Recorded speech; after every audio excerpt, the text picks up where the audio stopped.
Processor better है थोड़ा और प्रो में वो नहीं है कि दोनों के बूट टाइम पे कितना फर्क पड़ता है। मुझे तो कलर डिफरेंस भी बहुत दिख रहा है, मुझे डिस्प्ले काफी बेटर लग रहा है। अगेन व्यू फाइंडर में जर्कीनेस है, वो फोकस कर ही नहीं पा रहा है, इसमें बहुत फर्क है। The pro is eight a very good focus. One thing I am sure के जो प्रो है, मुझे एक चीज जो लग रही है कि बहुत क्रॉप इन हो चुका है मेरा पिक्चर। 2x कैसा कैप्चर होता है, इज 50 मेगापिक्सल वर्थ है। अभी तक तो मोस्टली आई एम फीलिंग इस टेस्टिंग के दौरान दैट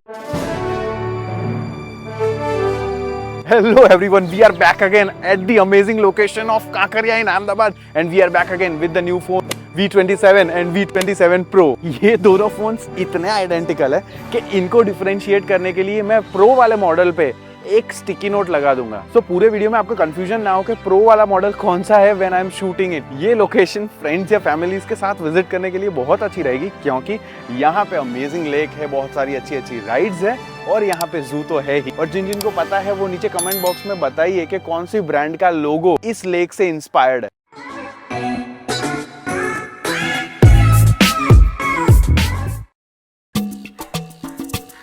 वैसे अगर देखने जाए तो V27 और 27 Pro के बीच में लिटरली जीरो डिफरेंस है। फिजिकली नहीं, टेक्निकली इंटरनल कंपोनेंट्स में भी कोई डिफरेंस नहीं है except the processor part. Processor better है थोड़ा 27 Pro में। तो अब देखते हैं प्रोसेसर बेटर होने की वजह से क्या फर्क पड़ता है ओवरऑल फोन में और आपको क्या लेना चाहिए। क्या आपको वो एक्स्ट्रा पैसे स्पेंड करने चाहिए या फिर वो एक नंबर है जो एस्टेब्लिश करना था ब्रांड को उसने कर दिया। सबसे पहले स्टार्ट करेंगे देखने से कि दोनों के बूट टाइम पे कितना फर्क पड़ता है, फोन को स्टार्ट होने में कितना टाइम लगता है अगर एक बेटर प्रोसेसर होता है। तो अभी जिस पे स्टिकी नोट है वो 27 Pro है। ऑफ कोर्स दोनों को मैंने साथ में ही ऑन किया है। यहाँ पे देखते हैं कि 27 Pro और 27 में से सबसे पहले बूट कौन सा होता है। सो V27 Pro पहले स्टार्ट हुआ था। So this is the difference of the phone processor अगर देखने जाए तो। और यहाँ पे हमें बैटरी परसेंटेज देख लेने हैं। जो बैटरी परसेंटेज है वो है 100 ऑन बोथ द फोन्स। सो देखते हैं ओवर द टाइम टेस्टिंग के बाद कितना रिड्यूस होता है, किस में कितनी एफिशिएंट है ये प्रोसेसिंग, वो भी देख लेते हैं। सो अब स्टार्ट करते हैं वीडियो शूट करना, यानी देखते हैं सबसे पहले तो कि दोनों ही फ़ोन से अगर मैं वीडियो शूट कर रहा हूँ एक ही टाइम पे तो एक ही जगह का। और अभी जो आपको यहाँ पे कंडीशंस दिख रही है वो काफ़ी बैलेंस कंडीशन है क्योंकि अगेन कोइंसिडेंटली हम ग्लूमी दिन पे ही यहाँ पे पहुँचे हैं। तो ओवरऑल जो वीडियो अभी कैप्चर कर रहा हूँ मैं वो 1080p पे है, 60 fps है। अभी मुझे एक चीज़ जो बेटर लग रही है वो है स्मूथनेस ऑफ द कैमरा। मुझे smoothness of the camera pro model में बहुत बेटर लग रही है व्यू फाइंडर में and I am not sure क्यों नॉन प्रो में ऐसा हो रहा है, वाई इट इज़ जर्की। अब देखते हैं दोनों में ही अगर मैं कुछ क्लोजअप शॉट्स लेता हूँ, मैक्रो वीडियोज़ लेता हूँ तो किस तरह से ये कैप्चर करते हैं। सो अभी आपको दिख रहा होगा the lower model is 27 Pro, the upper one is 27। मुझे तो कलर डिफरेंस भी बहुत दिख रहा है, यानी नॉन प्रो मॉडल जो है उसमें वार्मर टोन्स हैं और जो प्रो मॉडल है उसमें थोड़े कूलर टोन्स है, ब्लूइश टोन्स हैं और ऊपर वाले में थोड़ा येलो टिंट है। अब जब मैं दूर जा रहा हूँ कैमरा दोनों का सेम है बट फिर भी वाइड एंगल ज़्यादा फील हो रहा है मुझे non pro model and I am not sure कि इसमें लॉजिक क्या है। अगेन व्यू फाइंडर में जर्कीनेस है, फाइनल और आउटपुट वीडियो के उसमें जर्कीनेस कोई भी नहीं है।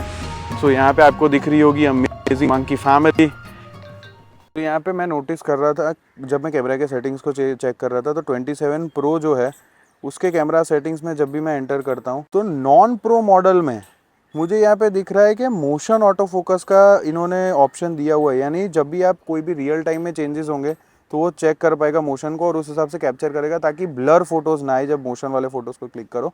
और प्रो में वो नहीं है, पता नहीं ऐसा क्यों है। अब वीडियोस को कैप्चर करेंगे, मैक्रो शॉट्स लेने की कोशिश करेंगे। तो यहाँ पे मैं क्लोजअप में हूँ, यहाँ पे मैं ट्राई करता हूँ हमेशा ही कि मुझे कुछ भी टच ना करना पड़े, ये ऑटो फोकस करना चाहिए, लेकिन नॉन प्रो में ऐसा नहीं हो रहा है। नॉन प्रो में वो फोकस कर ही नहीं पा रहा है, अब उसने किया फोकस। मुझे प्रो मॉडल्स में फोकसिंग ईजी लगा, अच्छा लगा और मूविंग ऑब्जेक्ट्स को भी काफ़ी अच्छी तरीके से वो कर पा रहा है। So there is as such no issue. मुझे प्रो मॉडल काफ़ी बेटर लगा in compare to the non pro model overall in terms of camera अभी तक तो, क्योंकि जूमिंग और फोकसिंग कैपेबिलिटी बहुत अच्छी है। दूसरी जो चीज़ मुझे यहाँ से लग रही है, मुझे डिस्प्ले काफ़ी बेटर लग रहा है प्रो मॉडल का, ब्राइट लग रहा है, वाइब्रेंट लग रहा है in compare to the non pro model. तो ये भी एक चीज़ है जो दोनों में मुझे डिफरेंशिएट करती हुई लग रही है। ऑन पेपर कुछ भी डिफरेंट नहीं है, but in reality it is really very different. इससे चांस देते हैं मैक्रो को, शायद हो सकता है मैं गलत हूँ। देखते हैं कौन सा फ़ोन अच्छा बेटर मैक्रो परफॉर्म कर रहा है यहाँ पे, इसीलिए मैं कॉन्स्टेंटली मूव भी कर रहा हूँ। इनफैक्ट अब मैं क्विक मूवमेंट्स कर रहा हूँ ताकि देखते हैं कौन फोकस लूज़ कर देता है, but the focus is on a very good point, कोई भी इशू नहीं आ रहा है। फोकसिंग अच्छे से कर पा रहा है फ़ोन, और मैं और ज़्यादा मैक्रो में ले जाऊँगा। Still the pro is at a very good focus. So ये डिफरेंस है प्रो और नॉन प्रो में। अब चेक करते हैं फोटोज़ क्लिक करने पे कैसा इफेक्ट मिलता है, कैसा रिजल्ट मिलता है दोनों ही फ़ोन से। सो यहाँ पे on the left you can see V27 और on the right you can see 27 Pro। मैं दोनों से ही फ़ोटोज़ मल्टीपल क्लिक करता हूँ। मुझे शेडोज़ नेचुरल लगे 27 में, 27 Pro में मुझे थोड़ा ज़्यादा शेडोज़ अननेचुरल लगे। पिक्चर ब्राइट है, पर ये मैं कहूँगा कि ये सब्जेक्टिव चीज़ है, किसी किसी को डार्कर टोन्स पसंद आती है, किसी किसी को नहीं पसंद आती। सो अभी दोनों में मैंने HDR ऑन किया है और ये ऑटो HDR है। सो ऑटो HDR में जब मैं ये फोटोज़ क्लिक करता हूँ, let's see the result and when we go to the other side, अभी ये HDR का टेस्ट रियल हो रहा है क्योंकि हमारे पास डार्कर ऑब्जेक्ट और ब्राइटर ऑब्जेक्ट दोनों ही हैं। तो यहाँ पे ये पता चलेगा कैसे कैप्चर कर रहा है, एंड बाय गॉड्स ग्रेस ज़्यादा HDR नहीं पता चल पाएगा क्योंकि यहाँ में ये नहीं पता है कि बहुत ब्राइट लाइट कंडीशंस अभी हमारे पास अवेलेबल नहीं है। मैं टैप करता हूँ, वापस से फ़ोटो क्लिक करता हूँ। अब वापस से मैं macro shot in the form of HDR लेने की कोशिश करता हूँ, देखते हैं ये कैसा कैप्चर करता है। Correct. So I am sure कि जो प्रो है वो फोकसिंग में बहुत अच्छा है, ऑटो फोकस में बहुत अच्छा है। अब चेक करते हैं दोनों फ़ोन से फ्रंट कैमरा से व्लॉगिंग करने की अगर मैं कोशिश करता हूँ तो ये कैसा परफॉर्म करेगा। सो आपको अभी नीचे दिख रहा होगा कि कहाँ से ऑडियो आ रहा है, और अगर मैं फ्रंट कैमरा की बात करूँ तो मुझे एज सच फ्रंट कैमरा में अभी तक तो कोई भी इश्यू नहीं लग रहा है। सो जब मैं मूव कर रहा हूँ तो आपको स्टेबलाइजेशन भी चेक करना है, स्टेबल कौन सा ज़्यादा फ़ोन है। आई एम ट्राइंग कि मैं दोनों को जस्टिफाई कर पाऊँ, सही से पकड़ूँ, सही से उन्हें हिलने ना दूँ। I am trying my level best. मुझे एक चीज़ जो लग रही है कि बहुत क्रॉप इन हो चुका है मेरा पिक्चर, यानी हाथ अगर लंबे नहीं है तो चैलेंज होने वाला है। वो एक चीज़ है। अगेन कूलर और वार्मर टोन का डिफरेंस बहुत है प्रो नॉन प्रो में, और आपको ऑडियो भी पता चल रहा होगा कौन सा बेटर कैप्चर कर रहा है ड्यूरिंग दिस थिंग। सो मुझे नहीं लग रहा है कि कुछ प्रॉब्लम आएगी, एक्सेप्ट कि थोड़ा कैमरा को क्रॉप इन नहीं होता तो it would have been better. अब थोड़े बहुत अल्ट्रा वाइड फ़ोटोज़ भी ले सकते हैं तो हमें आइडिया आएगा कि किस तरह से अल्ट्रा वाइड परफॉर्म करता है। पर्सपेक्टिव अच्छा है इसलिए थोड़ा नीचे से कैप्चर करते हैं। तो don't worry, this is not an actual railway track, this is a toy railway track. अभी सेम चीज़ को अल्ट्रा वाइड को थोड़ा वाइड एंगल व्यू पूरी लेके एक साथ कैप्चर हो वैसे ट्राई करते हैं। अब जूम इन करते हैं, थोड़ा चेक करते हैं 2x कैसा कैप्चर होता है। मुझे व्यू फाइंडर में काफ़ी शार्प दिख रहा है मेरा प्रो मॉडल का डिस्प्ले। अब मैक्सिमम जूम करके देखते हैं। तो अभी मैंने 10x कर दिया है। मुझे वीवो के फ़ोन्स में ये चीज़ बहुत अच्छी लगती है कि जूम इन 100% करने के बाद भी फ़ोन हेल्प करता है स्टेबल रखने के लिए। सो ये इसमें भी प्रेजेंट है। पोर्ट्रेट मोड में बैक कैमरा से वीडियो देखते हैं कितना शार्प है। लेक की जो मूवमेंट है उसको कैप्चर करने की कोशिश करते हैं, और वीडियो में मैं अब थोड़ा जूम इन भी करूँगा, पता चलेगा कि कौन बेटर वीडियो ले रहा है। Any day zoom in is amazing. Can you show them कि जूमिंग कितना स्मूथ लगता है प्रो में। तो अब मैं यहाँ पे जूम इन करके दिखाऊंगा। मुझे व्यू फाइंडर में बहुत अच्छा एक्सपीरियंस मिल रहा है प्रो मॉडल को जूम इन करने के लिए। यहाँ पे लिटरली आपको जर्कीनेस फील होगी। सो ये एक सरप्राइजिंग फैक्टर है। दोनों का OS सेम है, एप्लीकेशन सेम है, लेकिन smoothness in zooming is much better in the pro model.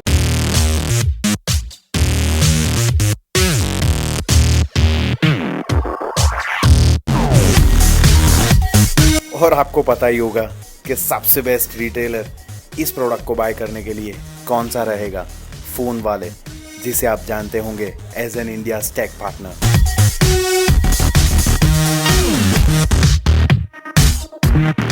Fifty megapixel को कैप्चर करने की ट्राई करते हैं कि कैसा ये कैप्चर कर रहा है 50 मेगापिक्सल में। ये मैंने अभी दोनों ही हाईएस्ट रिजोल्यूशन फ़ोटोज़ लिए हैं and I am also capturing the tree. So will zoom in later on और देखेंगे फाइनल आउटपुट किस तरह से है। इज 50 मेगापिक्सल वर्थ है। 50 मेगापिक्सल में आपके सारे नीचे के कंट्रोल्स चले जाते हैं। अब टेस्ट करते हैं स्लो मो को। स्लो मो में ऑन द राइट साइड आपको दिख रहा होगा नॉन प्रो मॉडल और यहाँ पे left side it is pro model. Pro model में हमें 240 FPS तक मिलता है 1080 पे, और यहाँ पे हमें मिलता है सिर्फ 120 FPS। सो यहाँ पे आपको क्लैरिटी पता चलेगी और फ़र्क पता चलेगा प्रो नॉन प्रो में।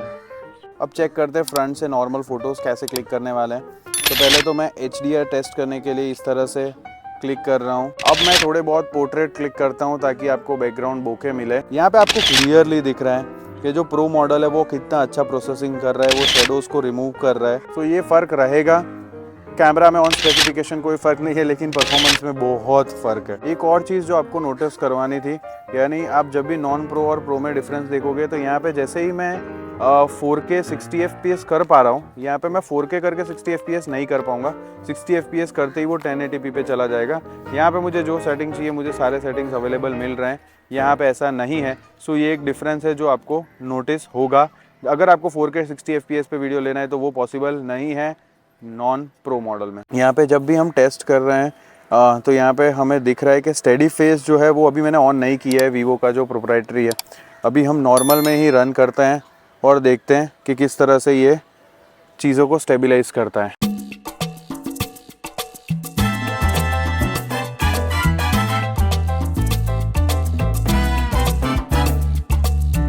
अब स्टेडी फेस को ऑन करते हैं। सो अल्ट्रा स्टेबलाइजेशन ऑन कर दी है। अब देखते हैं।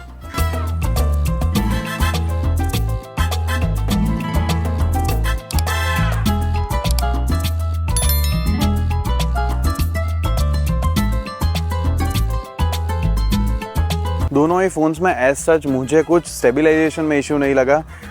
स्टेबलाइजेशन दोनों का अच्छा काम कर रहा है, दोनों ही मोड में अच्छा काम कर रहा है, वॉकिंग डिस्टेंस। लेकिन मेक श्योर करना कि whenever you are stabilising the video काफ़ी ज़्यादा क्रॉप हो जाएगा। इंद्र जी भी बारिश कर रहे हैं अभी। सो अभी सबसे पहले तो नॉन प्रो और प्रो दोनों के ही परफॉर्मेंस को भी टेस्ट कर लेते हैं, क्योंकि वही एक डिफ्रेंशिएटिंग पैरामीटर है ऑन पेपर। सो बहुत सारी चीज़ों को एक साथ ऑन करते हैं। अभी से ही मुझे तो नॉन प्रो में लैग और स्टटर दिखना शुरू हो चुका है, विच इज़ सरप्राइजिंग। मुझे तो स्क्रॉलिंग काफ़ी बेटर लग रहा है प्रो में।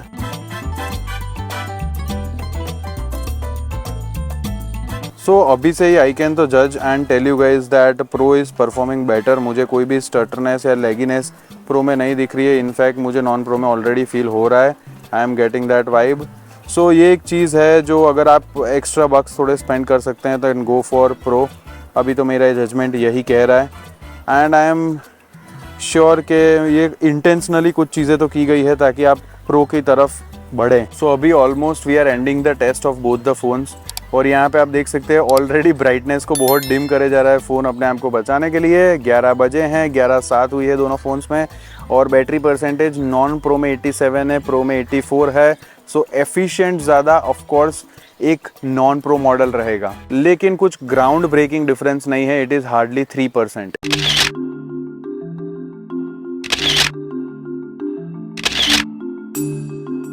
प्रो और नॉन प्रो के जो बेसिक पैरामीटर्स हैं यानी कि ऑडियो, डिस्प्ले, ये सारी चीज़ें हमने पर्सनली टेस्ट कर ली है, जीपीएस वगैरह, उसमें ऐसा कोई भी इशू नहीं है। दोनों ऑलमोस्ट सिमिलर परफॉर्म करते हैं। डिस्प्ले पैरामीटर्स में दोनों ही बहुत अजीब परफॉर्म करते हैं। कभी कभार मुझे प्रो की डिस्प्ले पसंद आ रही थी, कभी कभी नॉन प्रो की। सो ये एक चीज़ है जो मैं आप पे छोड़ूंगा, सब्जेक्टिव है। फ़ोन वाले स्टोर्स में जाइए, नियरेस्ट दोनों ही डिवाइसेस को चेक करिए, साइड बाय साइड चेक करिए और थोड़ी बहुत चीज़ें जो थोड़ी इनकन्सिस्टेंट है वो पर्सनली जाके चेक करिए तो आप बना पाएंगे राय। वैसे अभी तक तो मोस्टली आई एम फीलिंग इस टेस्टिंग के दौरान that pro is the one which is वर्दी मोर, क्योंकि उसमें सारी चीज़ें बेटर हैं। मैं ऐसा नहीं कहूँगा नॉन प्रो ख़राब है, लेकिन जो भी नॉन प्रो के फीचर्स है उनको +1 कर दिया है प्रो ने।